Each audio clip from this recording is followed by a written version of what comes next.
for the Voice of Truth, the official radio station of the Church of Christ or Iglesia ni Cristo.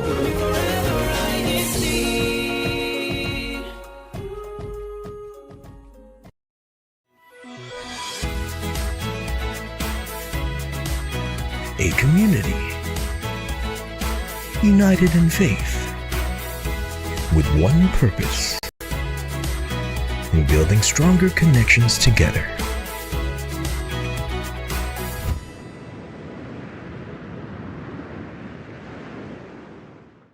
Good morning, good afternoon, and good evening to everyone tuning in to INCRadio Coastal Collective. I am one of your hosts. I am Sister Caitlin Soto from the Local Congregation of Anaheim, and with me is my other co-host. I'm Brother Julian Sistoso, also from the Local Congregation of Anaheim, and we have a very special guest with us today. Yes. Sister, if you could introduce yourself. Hi, I'm Sister Presley. I'm from the Local of Anaheim. Oh yeah, woohoo! So today's broadcast, we are doing a collective feature where we feature different guests from all the local congregations of Orange County. And today we are featuring Anaheim, and so we have Sister Presley, and we get to know what it's like in a day in her life. Yes. But so just to introduce yourself, who is Presley? Well, I'm a senior in high school, and I'm actually a fourth-year student in the AP Ceramics class at my school. Ooh. Wow. Wow. So you've been there for 4 years now? Yes. Wow. Yeah, Oh since my. freshman year. Oh my gosh, how do you like it so far? I've loved it. It was honestly just something that it was my way to escape from the harder things in the world, Mm-hmm. because it's just obviously with the world you can't control everything. So it was my way of this was my way of controlling my life. Oh, in a that's way. cute. Yeah.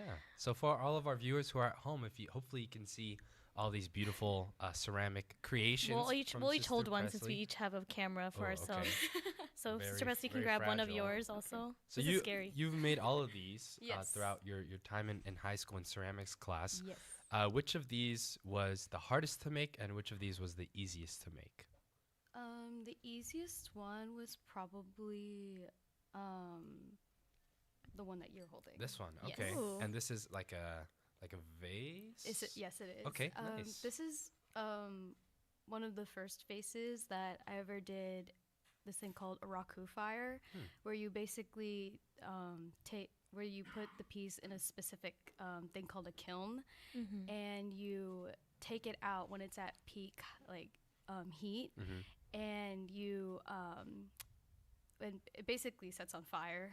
And with the specific glaze that you use, you can you put it into a trash can filled with either I think hay, newspaper, Mm-hmm. any kind of flammable item, and then you keep it in an enclosed space, and then whatever glaze you use, it turns out something like that. Oh, Oh. interesting. And It's very Wow. glossy. Yeah. The thing about raku fire is that it doesn't always turn out the same. Mhm. So it's more just an unexpected thing.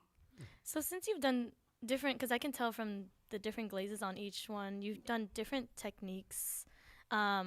Which one would be your preferred technique of ceramics? My preferred technique is throwing, Mhm. and then every once in a while, recently I've been doing a lot of more hand building. Ooh. So this is one of them. The one I'm holding. This is a vase that I made about last year during my junior year, Mm-hmm. and I wanted to incorporate something with sea creatures because I never have before, and I've always loved sea creatures growing up. So I wanted to incorporate something that would something to embrace my childhood just a little bit. Nice. Yeah. That's so cute. Yeah. I just love this Misky one. No. This is my favorite one. Since you've made so many in the past, I think we do actually have a PowerPoint presentation to show off your different Okay.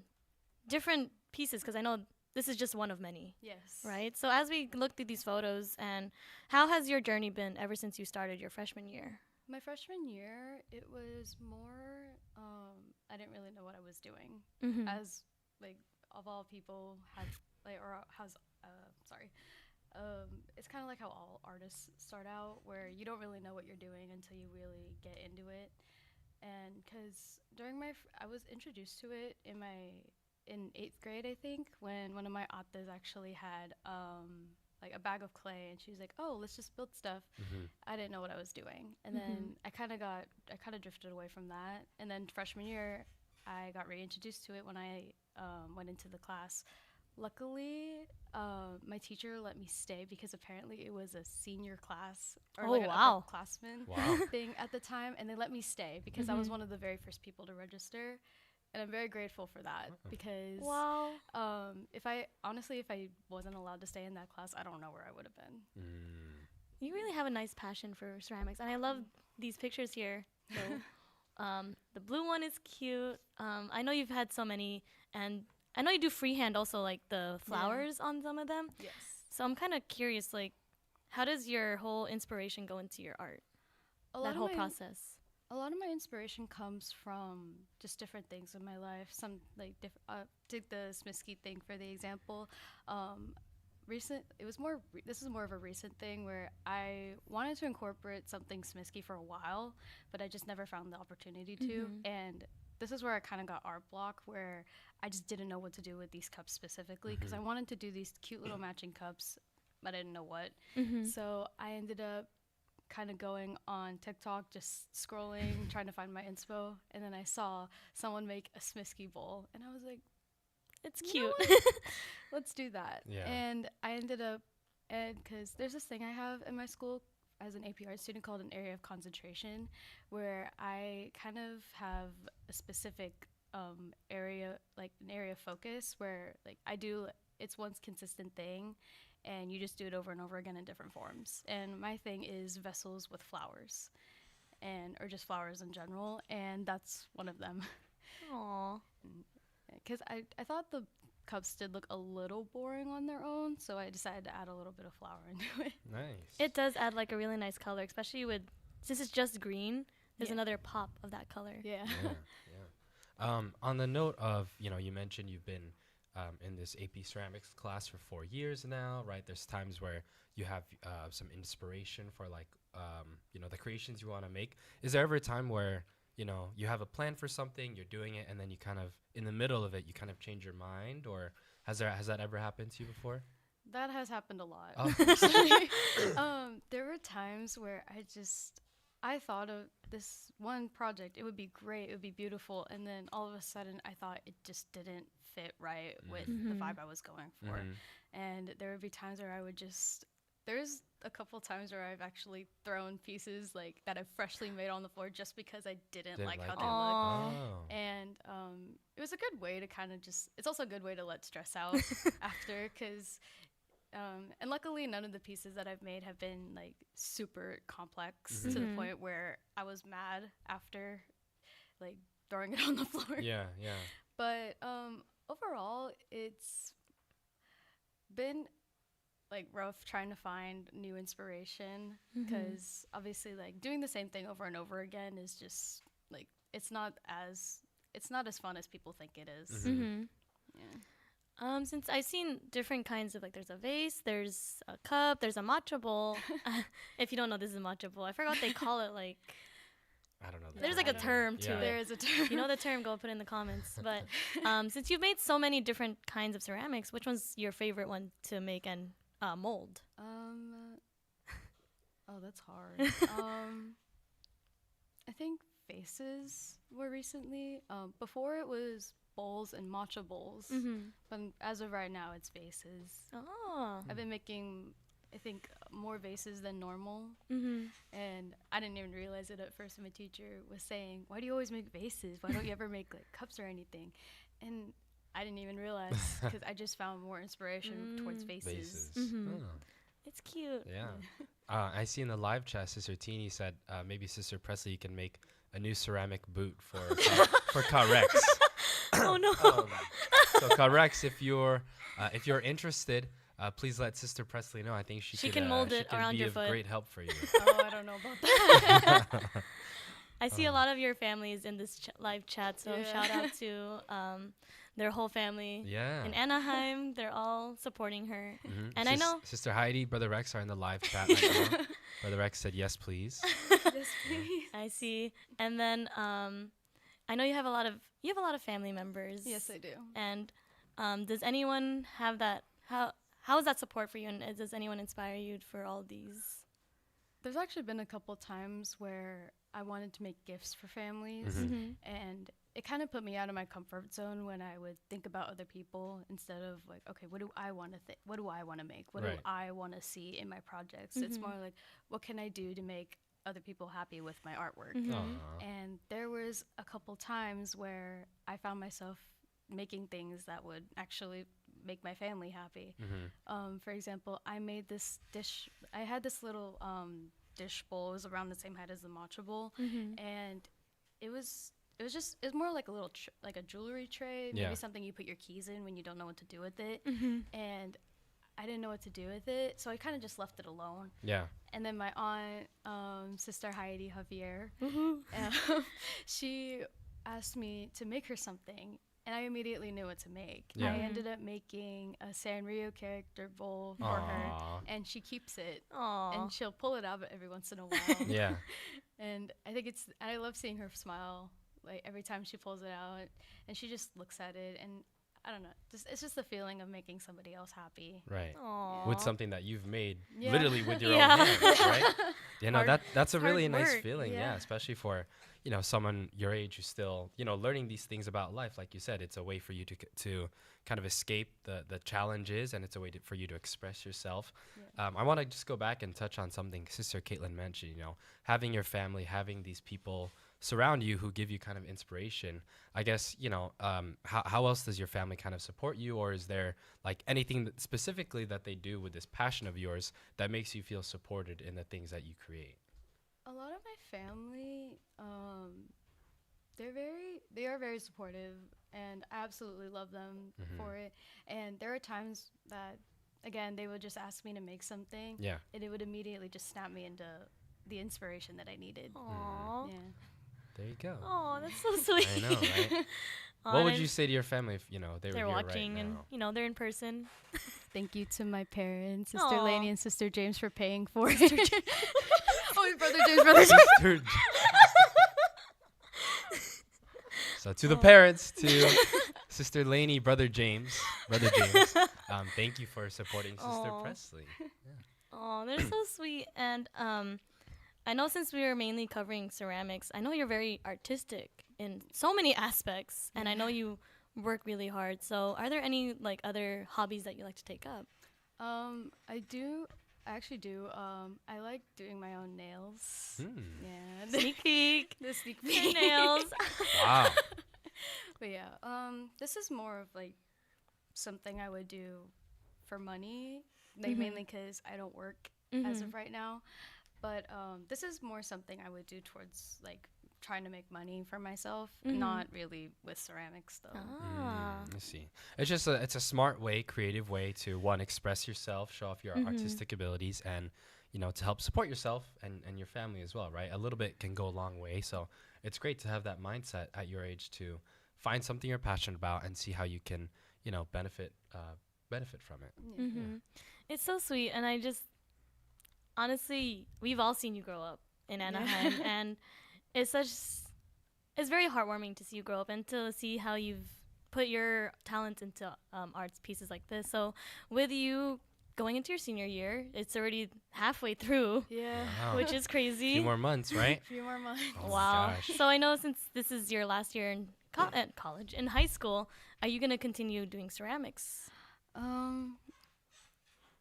I don't really know yet. That's something I've thought about a lot, and it's just a lot more expensive. Is It's why. true. Yeah, that's why true. I've always recommended that people take it during high school, just so they don't miss out on that opportunity. Yeah. Especially main reason because it's really like it's not expensive at all. It like for the last 4 years, every year I've only had to pay $50 for everything, like clay, supplies, like, and then obviously free teaching because of my teacher. Yeah. And I've also gotten a lot of connections through that, so it's been obviously I'm very grateful for that. Yeah. And Well, that's good to know that it's, you know, it's in high school, it's very, what's the term? Accessible? Yeah. You know, Yes. it's very it's available for students, and especially for those who maybe are looking for an artistic passion, or maybe it's just a hobby, but it turns into a passion.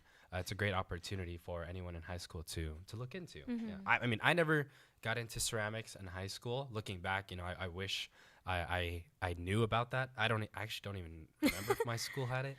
What about you, I Sis think Caitlin? my school definitely had it, but I think I was like, that was a lot of work. And for me, I'm like someone that doesn't like to get their hands dirty. Yeah, But for some reason, I wanted to do wood shop. Oh, really? For some reason. But I Wow. took up cooking instead, which was like, for me, I just wanted to learn how to actually do something that I can take in for the future. So next week we're cooking with Caitlin on broadcast. It's gonna burn. Don't worry. I'm scared.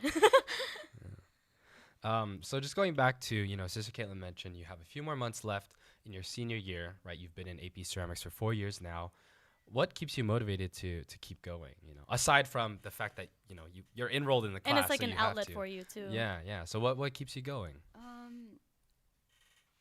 I feel like the main thing that keeps me going is the fact that I know I'm making something maybe not beautiful, but something different from what I'm seeing in the world. Because obviously not everything is going to turn out like okay in life, and like at some point we're going to have to come to terms with that. So I just kind of throw myself into making ceramic pieces and I do all of the best that I can to actually make sure that they turn out okay. Nice. Aw. And so I know that as someone who goes through all these processes, there's times where, a crack happens. How do you go about that situation? Luckily I haven't had that happen for a very long time. I Sister remember Presley's just that good. it took a lot of practice to try and perfect the things that my teacher has taught me, because there are obviously specific ways to prevent any of that from happening. But in the beginning I did not know that.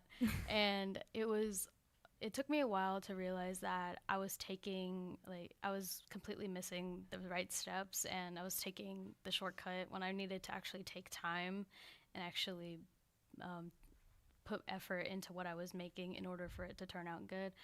And the whole time I've been in ceramics, I've only had about 5 pieces that have like cracked or didn't turn out good.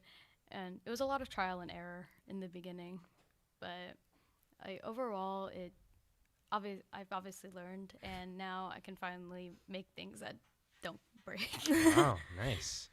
Very, very sustainable. It looks like it's made of very good materials, right? Yes. So that's really good. Something that, we're kind of wondering, aside from, what's your inspiration or what helps you find like that creative process, what would you say is maybe the most challenging, aspect of this hobby, this passion of yours?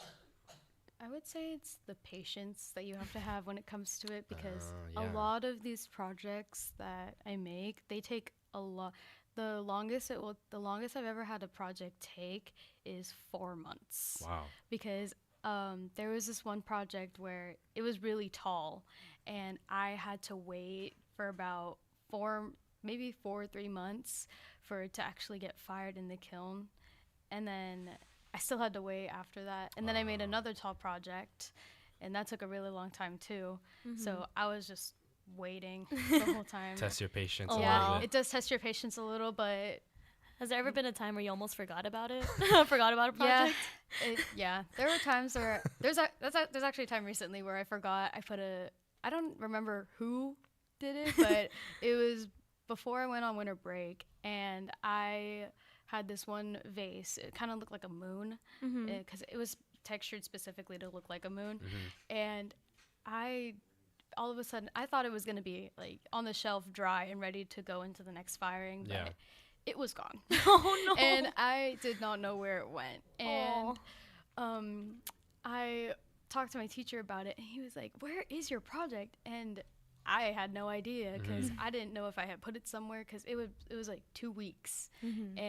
But then when I got back to school, I checked everywhere except one cabinet. Oh. And it was in that It was cabinet. Oh It my was in gosh. that one cabinet, and luckily it was already dry. Yeah. Oh, that's good. So I just had to put it on the shelf, and now I'm just waiting for it to get fired. Oh, Aw. okay. So I'm kind of curious now that we've talked about the whole you making ceramics, what is the process like? Because I'm still confused on like Yeah. building it up and everything. So which specifically did you want? So to we know? can like the from start to finish kind of thing. With throwing. Yeah. Okay. I don't know what throwing is. I just know throwing a baseball. So throwing is like the term used for using the potter's wheel, because you're kind of like I think it's, I don't know why it's called throwing. I think it's because you actually have to throw the clay down onto the bat. And you basically why don't you guys pick a vase and I'll kind of explain how I did it. Here we go. Let's do the matcha bowl. Yeah, The matcha matcha bowl? bowl. Okay. Since that's the one that you've made a lot. Okay, so I start out with about 1.5 pounds of clay, and I kind of throw on it. I throw it on the potter's wheel, and obviously that's a lot to that took a lot of practice. So this is trial and error of about, I want to say 3 years before I got to this point. So yeah, and then right after I was done throwing, I had to kind of like burnish and polish like the outside so it wouldn't have like that gritty clay when I fired it. And right after I did that, I smoothed out the rim with this thing called a chamois cloth. It's pretty much like I don't really know what it is. It's like not latex. It's just like Paper towel? No. it's similar to a paper towel, and I had the wheel going, and I would just put the chamois cloth right here. To shape it? Kind of to smooth it out, so it would turn out even. Got it. And then right after that, I would wet my finger, and I would kind of Make the divot shape? clay to make that spout. A little spout. And then at the end, what I do is I do this little swirl on Ooh, the inside, kind of to, cute. because there's a lot of people. There's like some people making this at the time, so I didn't want to get my stuff confused. So I put this swirl on the inside to kind of give it that decoration and to kind of say, "Oh, this is my piece," and I know it because of this. Nice. Oh, And then can you show the camera really quick? yeah. The inside of the swirl. Let's see There's if the like lighting. yeah, you it's like can the kind of see off the tiniest lighting. swirl. That's a little intricate detail from Sister It's Presley cute. here. Yeah. And it gives that little personality. Yeah. And It does, yeah. It That's how does you know it's made by yeah, her. It's Presley. Presley made. Made by Presley. Wow. Yeah. And then just throw it into the kiln and everything. Yeah. It takes about, I want to say, a couple days to a week for it to dry. Aw. But before that, you have to trim it and kind of give it this. So it kind of has this. It has this foot, and it's kind of Ah. like the bottom rim of like that you see on like every bowl. Yeah, the bowl has that. And Okay. but this is how I kind of just to keep it leveled, Yeah. and to make sure that this glaze doesn't drip. I see. Ah. And then even at the end, I still put the swirl, and then I sign my name on it. Oh, that's Oh. cute. So- I didn't realize that was a. Yeah, Yeah. that's cool. Aw. So for our viewers at home who maybe aren't aware, I mean, I know what it is, but in case there's people who don't know, what exactly is a kiln? Oh, a kiln is basically a giant oven Ah, where there you go. you fire it to, I don't exactly remember the temperature. My Very teacher's high. My teacher's gonna get mad at me for that. It's okay. It's okay. And Tell me you- you're almost done. You fire it to about around 1800 degrees, and then That's let very it- hot. Wow. Yeah, Fahrenheit? and then Oh, that's jeez. so there's different things called a bisque fire and then a glaze fire, Mm-hmm. and there's different kinds of glaze fires. But basically, a bisque fire is when you put a completely bone dried piece. It just basically means it's like there's no moisture in it whatsoever. Okay. Aw. And you put it into the kiln, and then so bisque fire is basically turning, like vitrifying the piece, but not all the way, because if you vitrify it all the way, you can't glaze it. Oh, okay, interesting. okay, So, because it's kind of like little pores in the clay, and then when you don't vitrify it right away, like all the way, you can glaze it, and then that's how I glaze all my pieces. Nice. So we actually have time for one more question. Okay. Unfortunately, but I want to keep talking about ceramics. This is fun. But just one last question for our viewers. What advice would you like to give for someone who wants to start doing ceramics? I would definitely recommend, if you're in high school, I would recommend doing it then, mainly because you're never really going to get another opportunity for something that cheap. Yeah, that's true. Yeah, because when I first started out, I didn't know you had to pay a fee, but then over time I was like, okay, with around 300 students in every class for 6 class periods, $50 each is a fair amount. Mm-hmm. I understand. And then I would also recommend doing your research before you start. And be warned, it will test your patience a lot. Aw. That's a good thing, though. Honestly, yeah. That's a good thing, though. If you need to test your patience, that's the Yeah. best way to do it. That's Any kind of art form, honestly. yeah. Well, Yeah. we're so glad you're able to, join us today, share some of your artistic pieces, and we're very happy to hear about, the whole ceramic making process. We can just go ahead and read some of the live chat comments. Sister Heidi says her candy bowl has Presley's signature swirl. That's so cute. Well, Sister Rochelle, Sister Gigi, requesting for a huge soul bowl, please. Soul bowl.